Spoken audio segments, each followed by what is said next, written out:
अपने खुद के बचपन और युवावस्था के मन के डर को कैसे पूरी तरह से खत्म किया जा सकता है, इस विषय पर हम आज एक प्रसिद्ध और पुरातन भिक्षु की कहानी आपको सुनाएंगे। तो चलिए कहानी की शुरुआत करते हैं। दोस्तों, एक बार की बात है, एक छोटा सा राज्य था।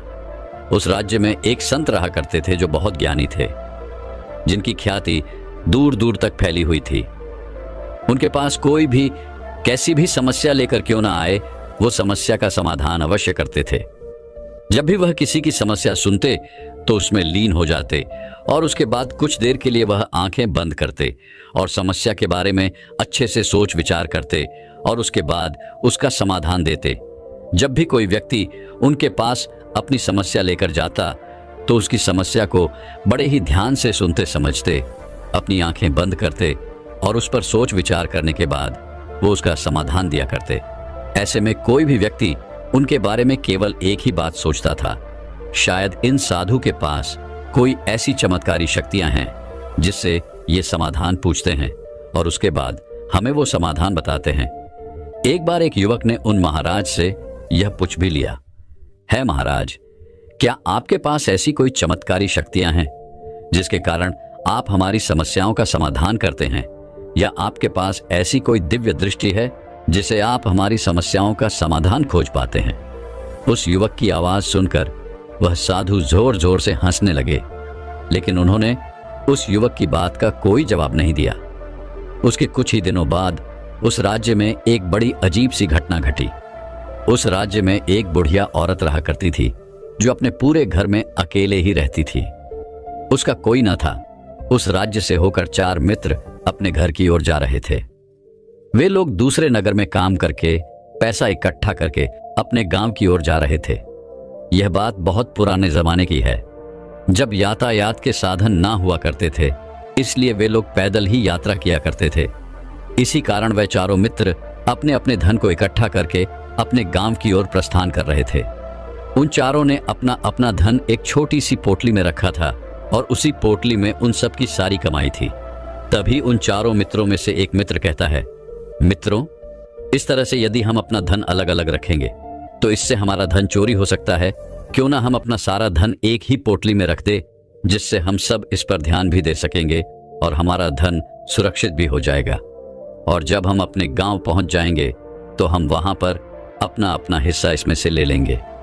उन तीनों मित्रों ने उस युवक की बात मान ली और वे सभी मिलकर अपना धन एक ही पोटली में रख देते हैं और वे सभी मिलकर अपने गांव की ओर आगे बढ़ते हैं। चलते चलते काफी समय बीत चुका था और अब रात्रि होने वाली थी। तभी आगे चलकर रास्ते में उन्हें एक घर दिखाई दिया जहां पर एक बूढ़ी औरत रहा करती थी। रात्रि का समय भी हो चुका था और उन चारों मित्रों को रात में रुकने के लिए कोई न कोई जगह की आवश्यकता भी थी। ऐसे में उन चारों ने मिलकर यह योजना बनाई कि वे लोग आज रात इसी घर में ठहरेंगे। इसलिए वे चारों लोग उस घर की ओर आगे बढ़ते हैं। उस घर का दरवाजा खटखटाते हैं। तभी सामने से एक बूढ़ी औरत दरवाजा खोलती है और चारों मित्रों में से एक मित्र हाथ जोड़कर उस बूढ़ी औरत से कहता है, माता जी, हम अपने गांव की ओर जा रहे थे, लेकिन यहाँ रास्ते में ही रात हो गई और अब हम इतनी रात में सफर नहीं कर सकते। इसलिए हमारी आपसे विनती है कि हम आपके यहाँ पर एक रात रुकना चाहते हैं। कल सुबह होते ही हम यहाँ से चले जाएंगे। उस बूढ़ी औरत ने काफी देर सोच विचार किया और उसके बाद वो बूढ़ी औरत कहती है, ठीक है, तुम सभी आज रात के लिए यहाँ पर रुक सकते हो, मुझे कोई दिक्कत नहीं, मैं खाना बनाने जा रही हूँ। कहो तो तुम लोगों के लिए भी बना दूं। उन चारों ने सहमति जताते हुए कहा, हाँ बिल्कुल।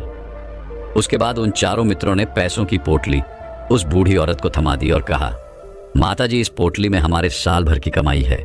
हम चारों ने अब तक का अपना सारा कमाया हुआ धन इसी पोटली में रखा है और अब हम इसे आपको सौंपते हैं, क्योंकि यह हम चारों से ज्यादा आपके पास सुरक्षित होगा। हम बस इतना चाहते हैं, यदि हम चारों में से कोई एक व्यक्ति से लेने आए तो आप इस पोटली को उसे मत देना, जब तक कि हम चारों एक साथ इस पोटली को लेने ना आए। तभी वह बुरी औरत कहती है, ठीक है बेटा, यदि तुम चारों एक साथ आओगे तभी मैं इस पोटली को आपको सौंपूंगी, और वैसे भी आप लोग तो सुबह यहाँ से चले जाने वाले हैं, मैं आपको सुबह ही पोटली थमा दूंगी। पैसों की पोटली उस बूढ़ी औरत को थमाकर वे चारों मित्र निश्चिंत हो जाते हैं कि अब उनका धन सुरक्षित है और वे लोग खाना खाकर सो जाते हैं। अगली सुबह जब वह उठते हैं तो सभी लोग अपने आगे की यात्रा के लिए तैयारियां शुरू कर देते हैं। तभी उन चारों नौजवानों में से एक नौजवान थोड़ा सा बदमाश था। वह अपने उन तीनों मित्रों से कहता है, भाइयों, इस बूढ़ी औरत ने हमारी रात पर खातिरदारी की है, हमें अच्छा भोजन खिलाया, सोने के लिए अच्छी जगह थी, रात भर यहाँ सर झुकाने के लिए एक अच्छा मकान दिया और हमने अब तक उसके लिए कुछ नहीं किया। वह बूढ़ी औरत अकेले ही खेतों में काम कर रही है। क्या हम सभी यहाँ से जाने से पहले इस बूढ़ी औरत की मदद नहीं कर सकते? उस बदमाश नौजवान ने मन ही मन ये योजना बना ली थी कि वह किसी तरह से भी उस बुढ़िया से वह पोटली हासिल करके ही रहेगा। बाकी के तीनों मित्र उसकी बातों में आ जाते हैं और वे सभी मिलकर उस बुढ़िया की मदद करने अर्थात खेतों में काम करने के लिए चल पड़ते हैं। वे सभी मिलकर खेतों का काम कर ही रहे थे कि तभी वह बदमाश, वह नौजवान अपने बाकी तीनों मित्रों से कहता है, मित्र, मुझे जोरों की प्यास लग गई है, मैं जरा उस बूढ़ी औरत से पानी मांग कर लाता हूँ। वह बाकी मित्र भी अब काफी थक चुके थे, उन्हें भी जोरों की प्यास लगी थी, इसलिए वो तीनों मित्र उसे वहां से जाने की अनुमति दे देते हैं। जैसे ही वह बदमाश उस बूढ़ी औरत के पास पहुंचता है, वह उस बूढ़ी औरत से कहता है, माताजी, अब हम यहां से जा रहे हैं, कृपया करके हमारे धन की पोटली हमें वापस दे दें। इस पर वह बूढ़ी औरत कहती है, नहीं नहीं, जब तक तुम चारों एक साथ ना हो तब तक मैं वो पोटली किसी को नहीं दे सकती। तुमने तो कहा था कि जब तक हम चारों एक साथ ना हो तब तक यह पोटली किसी को नहीं दी जाए। तभी वह बदमाश उन तीनों की तरफ इशारा करते हुए कहता है, लाऊं? उन तीनों ने सोचा कि हमारा मित्र हमारे लिए पानी लाना चाहता है, इसलिए वह हमसे आज्ञा मांग रहा है। तभी उन तीनों मित्रों ने इशारे में उस युवक से कहा, हाँ हाँ ठीक है, ले आओ। यह देख उस बुढ़िया को यह लगने लगा कि अब यह चारों यहां से जा रहे हैं और ये अपनी पोटली मांग रहे हैं, इसलिए उस बुढ़िया ने वह पोटली उस बदमाश के हाथों में रख दी और वह बदमाश उस पोटली को लेकर वहां से चला गया और बाकी के तीनों मित्र अपने खेत के काम में व्यस्त हो जाते हैं।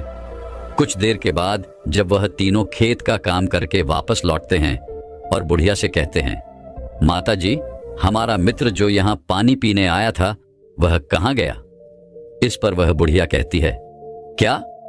वो पानी पीने आया था, पर वो तो कह रहा था कि हम चारों जा रहे हैं, आप जाकर के हमारे धन की पोटली हमें थमा दे।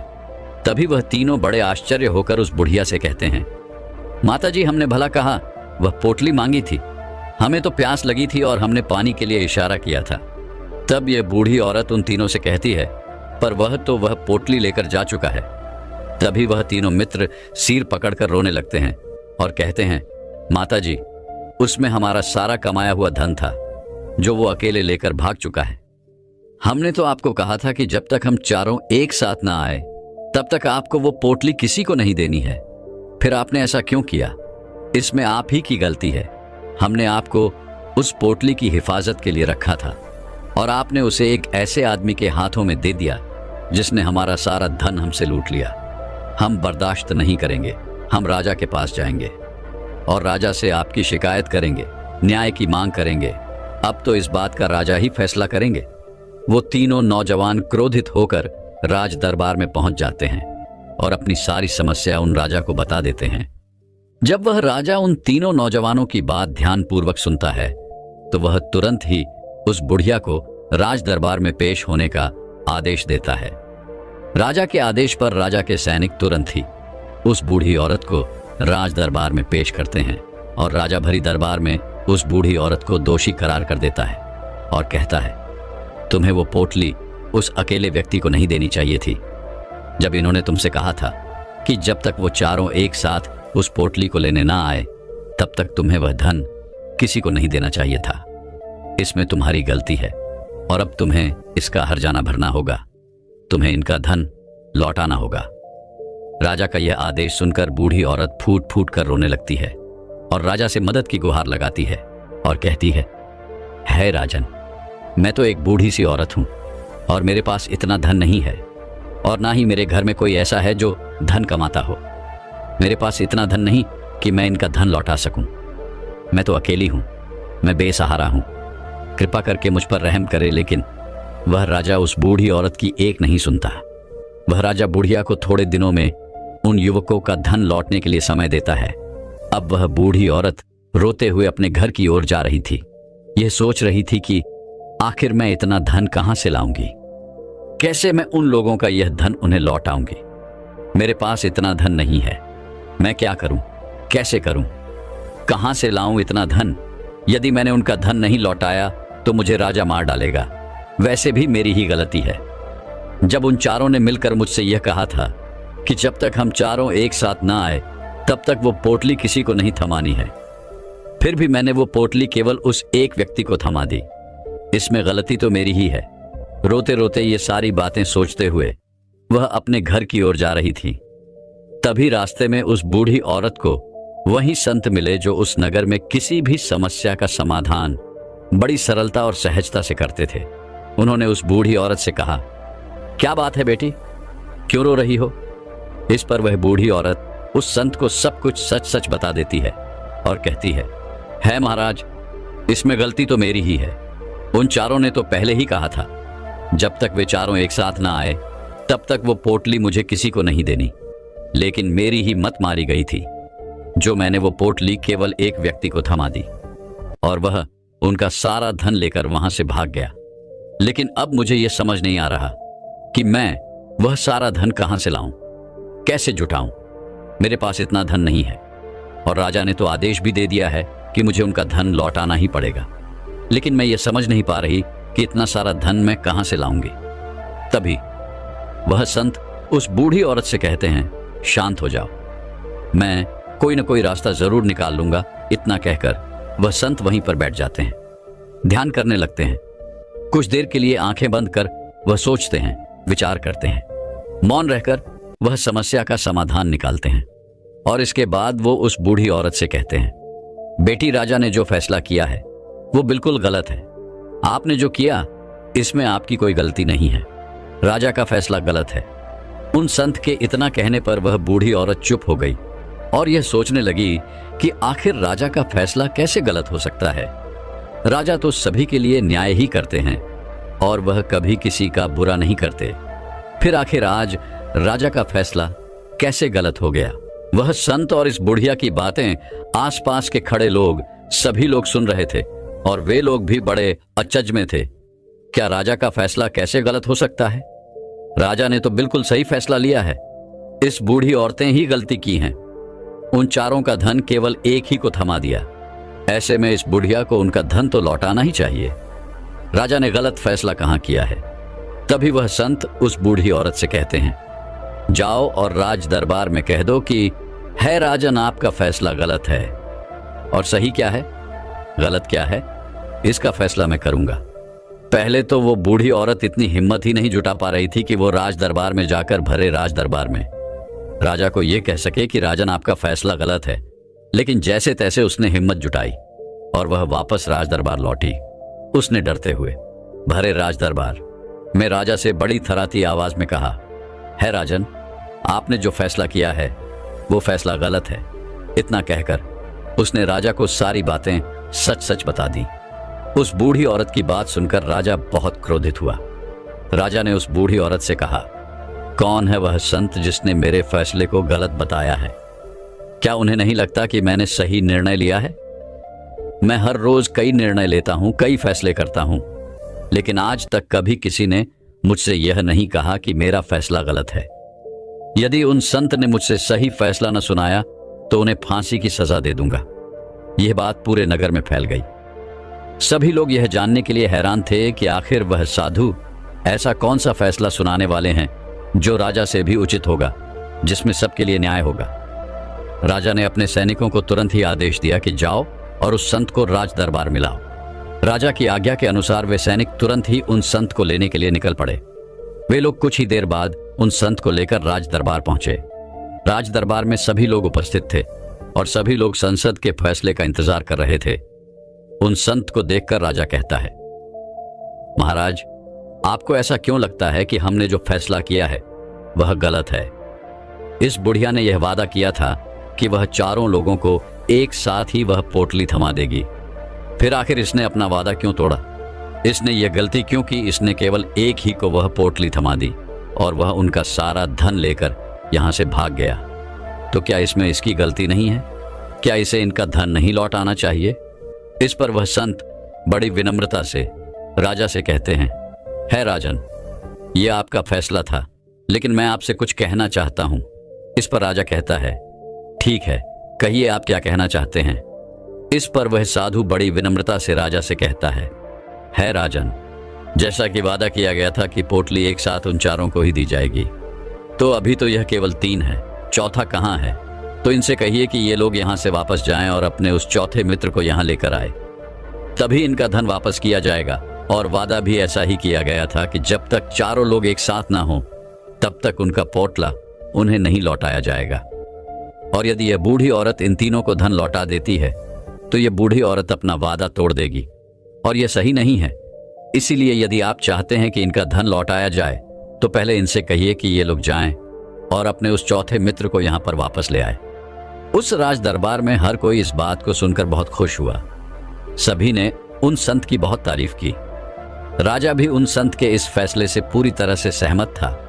राजा तुरंत ही उन संत के सामने सिर झुका लेता है और हाथ जोड़कर उनसे कहता है महाराज, आपका यह फैसला इतना सही कैसे हो सकता है? आखिर यह बात मेरे दिमाग में आई क्यों नहीं? मैंने इस बात को इस तरह से सोचा क्यों नहीं? तभी वह साधु उस राजा से कहते हैं, है राजन, आपके पास और भी काम होते हैं। आप दिन भर व्यस्त रहते हैं और आपको जल्दबाजी में फैसले लेने पड़ते हैं। आपने इस मामले को सुना, समझा, लेकिन इसे देखने में आप गलती कर गए। इसे आपने केवल ऊपरी तौर पर देखा। आपने इसकी गहराई तक जाने का प्रयास नहीं किया। यदि आपने इस मामले की गहराई को देखा होता, समझा होता, तो आप भी इसी नतीजे पर आते। जब तक हम किसी मामले की गहराई तक नहीं जाते तब तक हम उसका सही समाधान नहीं निकाल सकते। लेकिन हम में से अधिकांश लोग तो अपने फैसले केवल जल्दबाजी में लेना चाहते हैं। भले ही वो मामला कितना भी गंभीर क्यों ना हो, हमें तो बस अपना हक चाहिए, हमारा नाम होना चाहिए। भले ही वो फैसला हमारे लिए आगे चलकर हमारे लिए नुकसानदायक क्यों ना हो, लेकिन हम तो उस मामले की गहराई तक जाने के लिए सोचते तक नहीं। तभी वह राजा उन संत से कहता है महाराज, क्या आपके पास कोई दिव्य शक्तियां हैं? क्या आपके पास ऐसी कोई चमत्कारिक शक्ति है जिससे आप सवाल करते हैं और बदले में वह आपको जवाब देती है, जिस कारण आप सटीक और सही समाधान बता पाते हैं? राजा की यह बात सुनकर संत मुस्कुराने लगे और राजा से कहते हैं राजा, यह सवाल मुझसे कई लोगों ने पूछा है और मैंने कभी किसी का कोई जवाब नहीं दिया, लेकिन आप इस राज्य के राजा हैं, इसलिए मैं आपके इस प्रश्न का उत्तर देता हूं। आप में से कई लोगों को यहां ऐसा लगता है कि मेरे पास कोई ऐसी शक्तियां हैं जिससे मैं बात कर सकता हूं, जिसे मैं कोई भी समस्या का समाधान पा सकता हूं। लेकिन मैं आप लोगों को एक बात सच सच बता देता हूं, मेरे पास ऐसी कोई शक्तियां नहीं है। मैं तो केवल हर मामले की गहराई तक सोचता हूं, उस बात पर विचार करता हूं, और जब मैं विचार करता हूं तो मेरे सामने कई सारे समाधान आते हैं, और जो समाधान मेरे सामने आते हैं मैं उन पर भी विचार करता हूं, उनके बारे में भी गहराई तक जाता हूं। और जब मुझे लगता है कि इस समस्या का समाधान यही होना चाहिए, तभी मैं समाधान उस व्यक्ति को देता हूं ताकि वह अपनी समस्या का समाधान कर सके। अब आप ही सोचिए, आप जल्दबाजी में यह फैसला लेकर इस बुढ़िया का जीवन पूरी तरह से बर्बाद कर देते। हमारा पूरा जीवन केवल एक फैसले पर निर्भर करता है। यदि वह फैसला सही हुआ तो हमारा जीवन अच्छा बन जाएगा, और यदि वह फैसला गलत निकला तो हमारा जीवन नरक से भी बदतर हो सकता है। तो यदि आप सही और सटीक फैसला लेना चाहते हैं तो आपको मौन रहना सीखना पड़ेगा। मौन रहकर उस पर विचार करना सीखना होगा, क्योंकि हमारे फैसले ही हमारा भविष्य तय करते हैं, हमारी जिंदगी का अगला पड़ाव तय करते हैं। फिर चाहे वो फैसले छोटे हों या बड़े, वे ही हमारी जिंदगी को निर्धारित करते हैं। इसलिए सबसे पहले हमें सही फैसले लेने के लिए मौन रहना सीखना आवश्यक है, उन पर विचार करना आवश्यक है। और जब आप ऐसा करते हैं तो आपके सामने एक ही समस्या के कई सारे समाधान निकल कर आते हैं, और जब आप उन पर गौर करेंगे तो आपको यह समझ में आएगा कि उन फैसलों का समाधान कैसा होना चाहिए। किस समाधान से आपको क्या फायदा होगा और क्या नुकसान होगा, या उस समाधान पर सोच और विचार करने पर ही आप उसे समझ सकते हैं, और तभी आप यह निर्णय भी ले सकते हैं कि क्या यह समाधान उचित रहेगा या नहीं। और यह सब संभव हो सकता है यदि हम कम बोलना शुरू करें। कम बोलने का अर्थ यह नहीं कि आप पूरी तरह से मौन हो जाएं। इसका अर्थ यह है कि आप भीतर से शांत हो जाएं। और जब आप भीतर से शांत होने लगते हैं तो आपका मन स्पष्ट होने लगता है, साफ होने लगता है, और आप किसी भी चीज पर सोच विचार कर सकते हैं। और जब आप भीतर से शांत होने लगते हैं तो आप ऊपर से भी कम बोलते हैं। और जब आप धीरे धीरे कम बोलने के आदी हो जाते हैं तो आप साफ और स्पष्ट तौर पर सोच और समझ पाते हैं। आपके विचारों में वह शुद्धता आ जाती है जिससे आपको यह साफ और स्पष्ट देखने को मिल जाता है कि कौन सा फैसला सही होगा और कौन सा फैसला गलत होगा। आपको उस परिस्थिति में क्या करना चाहिए और क्या नहीं करना चाहिए। लेकिन हम में से अधिकांश लोग अपने आप को सही साबित करने के लिए, अपने आप को ऊंचा साबित करने के लिए अत्यधिक बोलते हैं। और वो इतना बोलते हैं कि हर कोई उनकी बातों को गंभीरता से नहीं लेता। उन्हें ऐसा लगता है कि मानो ज्यादा बोलना ही हमारे लिए हमारा शस्त्र है। लेकिन वो ये भूल जाते हैं कि वो अत्यधिक बोलकर मूर्ख बन रहे हैं। लोग हमारा मजाक बनाते हैं, हमें मूर्ख समझते हैं, हमसे दूर रहने लगते हैं क्योंकि उन्हें हमारी बक बक अच्छी नहीं लगती। लेकिन जब आप भीतर से शांत होने का प्रयास करते हैं और धीरे धीरे भीतर से शांत होने लगते हैं तो आप खुद ब खुद ऊपरी तौर पर कम बोलना शुरू कर देते हैं। इससे आपके मन में, आपके मस्तिष्क में एक साफ और स्पष्ट विचार उत्पन्न होते हैं और आप अपने आप को साफ और स्पष्ट तौर पर समझ पाते हैं, देख पाते हैं आपको कब, क्या, क्यों और कितना बोलना चाहिए, और आपको कब, कैसे, क्यों, किस तरह से कौन सा फैसला लेना सही है या नहीं। ये भी आप अच्छी तरह से समझ और जान पाते हैं। जब आप कम बोलना शुरू करते हैं तब आप अपने आप को बहुत अच्छी तरह से समझना शुरू कर देते हैं, अपने आप पर अच्छी तरह से विचार करना शुरू कर देते हैं। तब आपको यह बात भी बहुत अच्छी तरह से समझ में आने लगती है कि जो हम बेकार की बक बक करते हैं उसमें हमारे शरीर की बेवजह कितनी सारी ऊर्जा यूं ही व्यर्थ हो जाती है, नष्ट हो जाती है, जिसे हम चाहें तो किसी जरूरी काम में लगा सकते हैं, फैसले लेने में लगा सकते हैं, जिससे हम तनाव मुक्त रह सकते हैं और हमें अच्छी नींद भी आ सकती है। और यदि आप इसी प्रकार सोच और विचार कर फैसला लेना शुरू करते हैं तो आपका मस्तिष्क भी अच्छी तरह से काम करने लगता है और आपका मस्तिष्क पहले से भी ज्यादा शक्तिशाली हो जाता है। और इसका एक बहुत अच्छा उदाहरण भी आपको मैं बताना चाहूँगा। जब आप स्कूल में पढ़ते थे या फिर आज भी आप पढ़ रहे हो तो आने देखा होगा कि जो बच्चे होकर होते हैं वो होशियार होते हैं। वे लोग बहुत कम बातें करते हैं और अपना समय सही चीज़ों में लगाते हैं। वह अधिकांश अपना समय मौन होकर ही बिताते हैं। इसी वजह से वो पढ़ाई करने में बहुत तेज होते हैं। वो जो कुछ भी पढ़ना चाहते हैं वो उसे याद कर ले जाते हैं। लेकिन वहीं पर दूसरी तरफ जो लोग बहुत अधिक बोलते हैं, यदि आप उन्हें पूरे 24 घंटे भी दे दें तो भी वह उस तरह से उन चीज़ों को याद नहीं रख सकते जिस तरह से वो मौन रहने वाले बच्चे उन बातों को याद कर लेते हैं।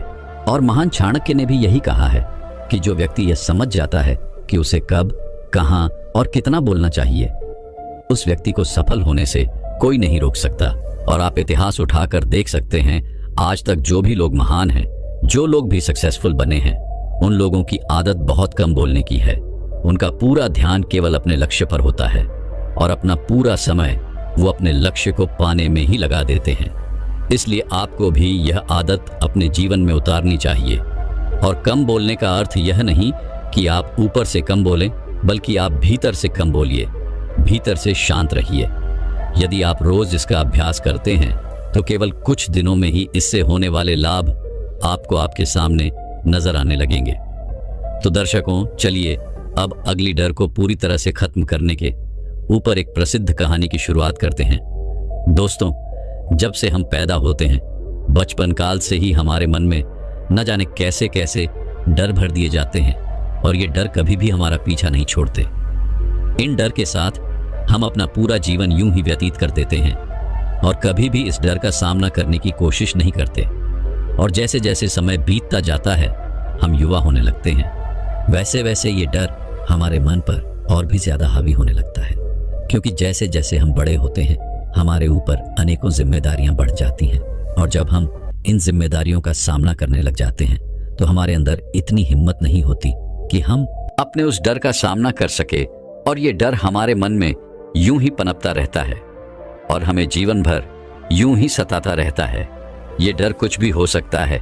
अच्छी नौकरी ना मिलने का डर, अच्छा व्यापार ना चलने का डर, घर में सभी के स्वास्थ्य बिगड़ने का डर, क्या हो अगर हम ऐसा ना कर पाएं, क्या हो अगर हम वैसा ना कर पाएं, क्या हो यदि मैंने अपने भविष्य के लिए पैसे ना जोड़े। ऐसे अनेकों डर हमारे मन में पनपते रह जाते हैं और यह जिंदगी भर हमारा पीछा नहीं छोड़ते। दोस्तों, आज की यह जो कहानी है, यह कहानी आपको यही समझाने वाली है कि किस तरह से आप अपने डर का सामना कर सकते हैं और क्यों आपको अपने इस डर का सामना करना चाहिए और किस तरह से आप डर मुक्त जीवन जी सकते हैं। बहुत समय पहले की बात है, किसी नगरी में एक महान राजा रहता था जिसका राज्य बहुत विशाल था। उसके पास किसी चीज की कोई कमी रही थी। धन, वैभव, संपदा, हर चीज भरपूर मात्रा में थी।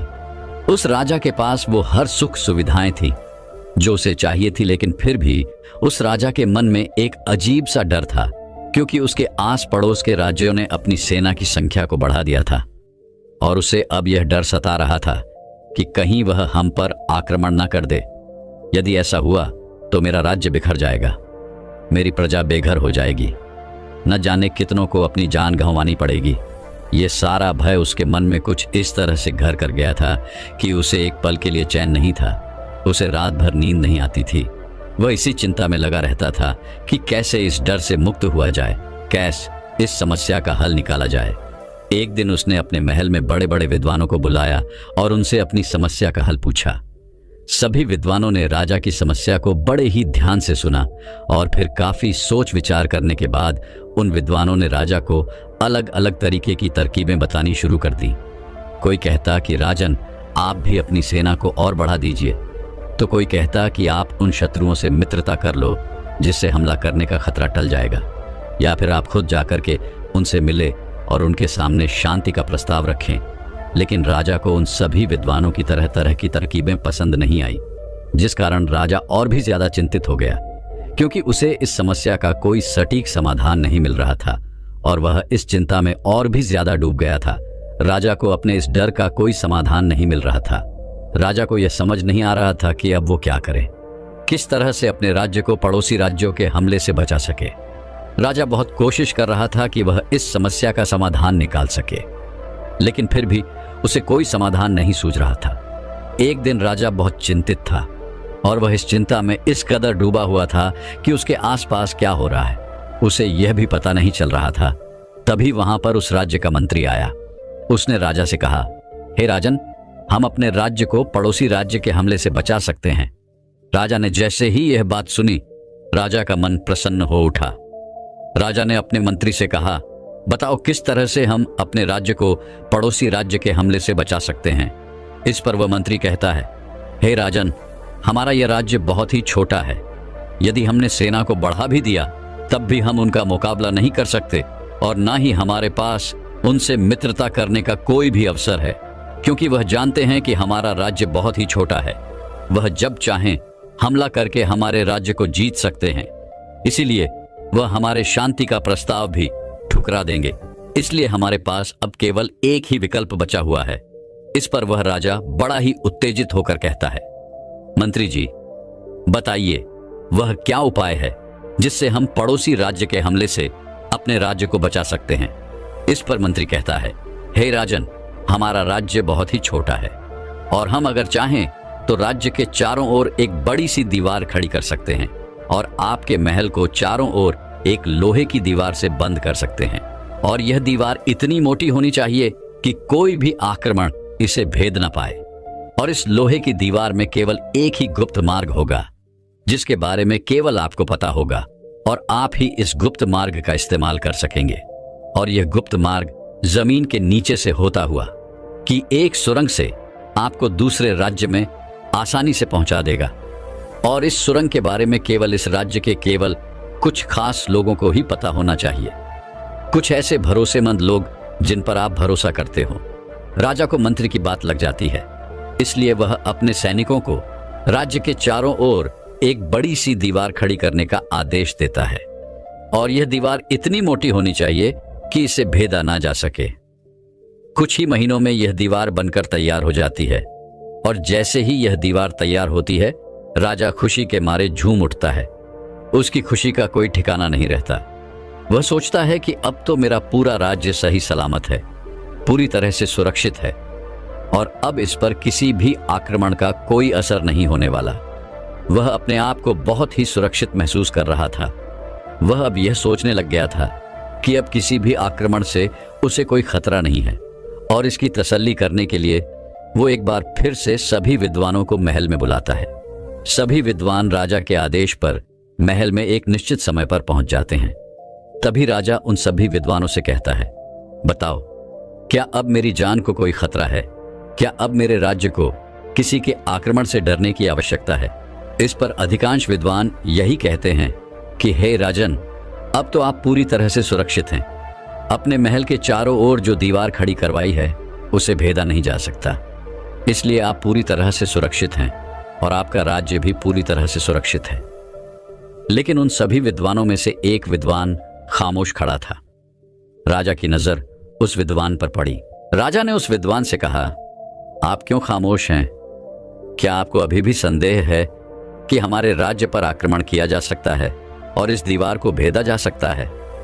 इस पर वह विद्वान मुस्कुराता है और कहता है, हे राजन, आपने सभी बड़े बड़े विद्वानों को यहाँ पर बुला लिया और अपनी मन की तसल्ली के लिए उनसे यह प्रश्न भी पूछ लिया कि अब आपका राज्य सुरक्षित है या नहीं।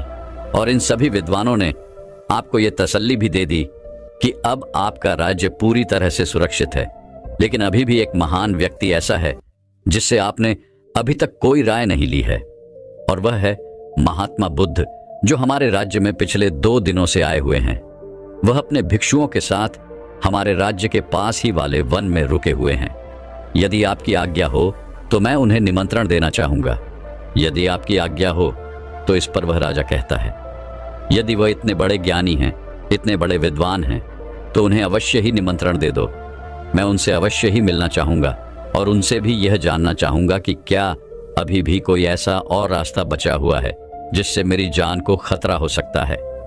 राजा के मुख से ये सारी बातें सुन वह विद्वान व्यक्ति तुरंत ही महात्मा बुद्ध को महल आने का निमंत्रण भेजता है। निमंत्रण मिलने पर महात्मा बुद्ध और उनके कुछ शिष्य महल में आ पहुंचते हैं। महात्मा बुद्ध के आगमन पर वह राजा खुद द्वार पर खड़े होकर उनका स्वागत करता है और महात्मा बुद्ध से कहता है, हे गुरुवर, मैंने अपने राज्य के चारों ओर लोहे की एक मोटी दीवार बनवा ली है और वह दीवार इतनी मोटी है कि इसे भेदा नहीं जा सकता। और यह दीवार हमने इसलिए बनवाई है ताकि पड़ोसी राज्य हम पर हमला करे तो उस आक्रमण से हमारे राज्य को कोई हानि ना हो और कोई भी शत्रु इस दीवार को तोड़कर हमारे महल में प्रवेश न कर सके। और इस महल में प्रवेश करने के लिए केवल एक ही मार्ग है जिसे केवल मैं जानता हूं, जो पूरी तरह से गोपनीय है। लेकिन अब मेरे मन में एक और शंका है कि क्या इतना सब कुछ करने के बाद भी मेरी जान को खतरा है? क्या मुझे कोई हानि पहुंचा सकता है? क्या कोई शत्रु अभी भी महल में घुस सकता है? इस पर बुद्ध मुस्कुराते हैं और राजा से कहते हैं, हे राजन, तुमने सब कुछ तो बहुत अच्छा किया, लेकिन तुमने एक गलती कर दी। इस पर वह राजा चौंक जाता है और कहता है, हे गुरुर, वह कौन सी गलती है जो मैंने की है जिस कारण मेरी जान को खतरा हो सकता है? इस पर बुद्ध कहते हैं, राजन, तुमने चारों ओर लोहे की मोटी दीवार खड़ी कर दी। तुमने यह ध्यान रखा कि यदि तुम्हारे राज्य पर आक्रमण करता है तो तुम्हारा राज्य पूरी तरह से सुरक्षित रहे, कोई भी तुम्हारे महल में प्रवेश न कर सके। लेकिन तुम्हारी गलती बस ये है कि जो गुप्त द्वार तुमने छोड़ दिया है उसे भी तुम्हें लोहे की दीवार से बंद करवा देना चाहिए था। भले ही वह द्वार गुप्त है, परंतु मृत्यु वहां से भी प्रवेश कर सकती है। महात्मा बुद्ध के मुख से यह सारी बातें सुनकर वह राजा एक पल के लिए स्तब्ध रह गया। उसे कुछ समझ नहीं आ रहा था कि महात्मा बुद्ध क्या कहना चाहते हैं। उसे एक धक्का सा लगा और कुछ क्षण के लिए वो पूरी तरह से शांत रह गया, सोच में पड़ गया। तभी महात्मा बुद्ध ने राजा से कहा, हे राजन, क्या हुआ? क्या आपको मेरा उपाय उचित नहीं लग रहा? लेकिन राजा महात्मा बुद्ध की कोई बात का जवाब नहीं देता। वह बिल्कुल शांत और मौन केवल महात्मा बुद्ध की सारी बातें सुने जा रहा था। तभी आगे महात्मा बुद्ध राजा से कहते हैं, है राजन, तुम्हें यह डर नहीं है कि शत्रुओं के हमले से तुम्हारा राज्य बर्बाद हो जाएगा, तुम्हारा राज्य पूरी तरह से बिखर जाएगा, बल्कि तुम्हें तो अपनी मृत्यु का डर है, और मृत्यु किसी से पूछकर कभी नहीं आती। वो तो तुम्हारे शत्रु के बिना भी तुम्हारे पास आ सकती है, और तुम्हें तो शत्रुओं से नहीं बल्कि अपनी मृत्यु से भय लग रहा है, और तुम उन शत्रुओं से नहीं बल्कि अपनी मृत्यु से बचना चाहते हो। लेकिन तुम ये भूल चुके हो कि जिस तरह से यह जीवन एक सत्य है, उसी तरह से मृत्यु भी एक अटल सत्य है। महात्मा बुद्ध के मुख से यह सारी बातें सुनकर उस राजा की आंखों में आंसू आ गए।